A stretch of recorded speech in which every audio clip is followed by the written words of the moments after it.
इंसान बनो। मैं अपने दोस्त के साथ फेमस लस्सी की दुकान पर बैठा था। हमने लस्सी का ऑर्डर दे दिया था। कुर्सियों पर बैठकर हम सभी यार दोस्त हंसी ठिठोली कर रहे थे। दुकानदार हमारा ऑर्डर तैयार कर रहा था।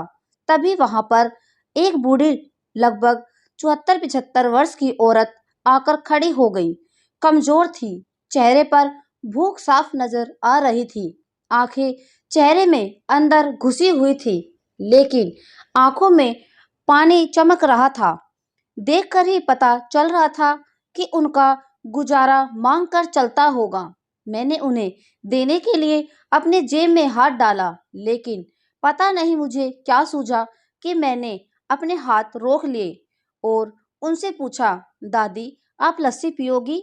मेरी यह बात सुनकर दादी कम और मेरे दोस्त को ज्यादा आश्चर्य हुआ, क्योंकि अगर मैं उन्हें पैसे देता तो 5 या 10 रुपए देता, लेकिन लस्सी तो 40 रुपए की थी।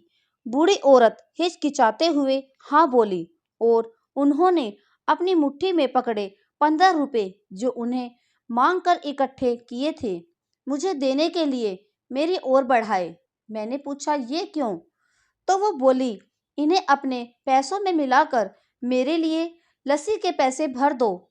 उन्हें देखकर मैं भावुक तो पहले ही हो गया था, पर उनकी बात सुनकर मेरी आंख और गला भर आया। मैंने दुकानदार को एक लस्सी बढ़ाने के लिए कहा।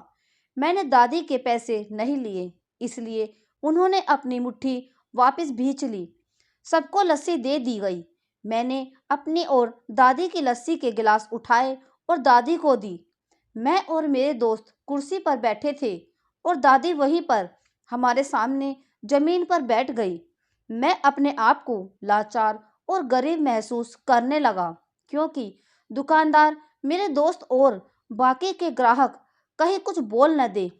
इसलिए मैंने बेचारी भिखारी दादी को कुर्सी पर बैठने के लिए नहीं कहा। मैं घुटन महसूस करने लगा। मैं कुर्सी से उठा और दादी के पास जमीन पर बैठ गया।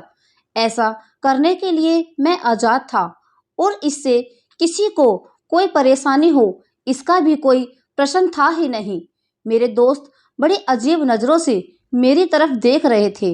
वो कुछ बोल पाते इससे पहले दुकानदार ने दादी को उठाया और कुर्सी पर बिठाया और मेरी तरफ मुस्कुराकर देखते हुए हाथ जोड़कर बोला, साहब ऊपर बैठिए। मेरी दुकान पर ग्राहक हजारों आते हैं, लेकिन इंसान कभी कभी आते हैं। तो दोस्तों, यह कहानी आपको कैसी लगी कमेंट में ज़रूर बताएं। वीडियो को लाइक करें, शेयर करें, हमारे चैनल को सब्सक्राइब करें। Thank you.